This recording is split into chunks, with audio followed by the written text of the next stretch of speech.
అందరికీ good evening. అడగగానే sir నేను మీకు ట్రైలర్ చూపించినప్పుడు ఒకటి గమనించాను సార్. మీరు ట్రైలర్ చూసిన తర్వాత మీ కళల్లో ఒక మీలో నేను చెప్పినది కూడా అందరికి అదే, చిరంజీవి గారిలో ఉన్న ఆర్టిస్ట్ నన్ను హ్యాపీ ఫీల్ అయ్యారు, ఒక యాక్టర్ ఇది చేసిండు అని మీ కళ్ళల్లో చూస్తుండే sir. That was my first award for this film. That is my first reward already. సరదాగా ఒక పాత జ్ఞాపకం చెప్తా సార్. అది కొంచెం బిగినింగ్ థ్రిల్లర్ లాగా ఉంటుంది, తర్వాత కామెడీ అయిపోతుంది. సో అదే ముందే ప్రిపేర్ చేస్తున్నాం. సో మా నాన్న చిరంజీవి గారికి చాలా వీరాభిమాని. సో అప్పుడు పాలిటిక్స్ టైంలో మీ ఫాలోవర్ ఉన్నప్పుడు ఆ గొడవల్లో నైట్ మా కారు కాల్చేశారు ఇంటెన్గా.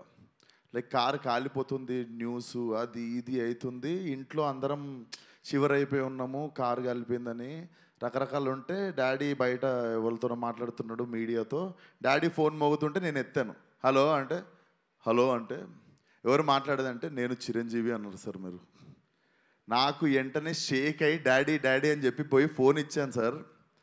మీకు తెలీదు, మా కారు కాలిపోయి మంచి పని అయింది అనుకున్నాం సార్ ఆ రోజు. అంటే మా ఫ్యామిలీ అందరము ఆ కారు కాలిపోయిందనే ట్రోమా మర్చిపోయి we're cherishing the moment that Chiranjeevi గారి నుండి డైరెక్ట్ ఫోన్ కాల్ వచ్చింది మాకు, అండ్ మేము మాట్లాడగలిగినాం, and you were concerned about us అని చెప్పి.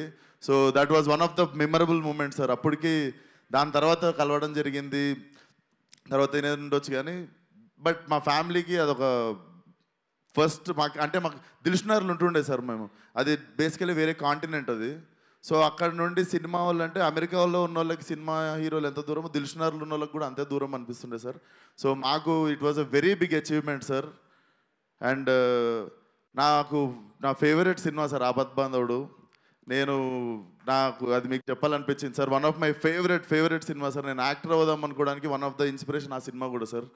దాంట్లో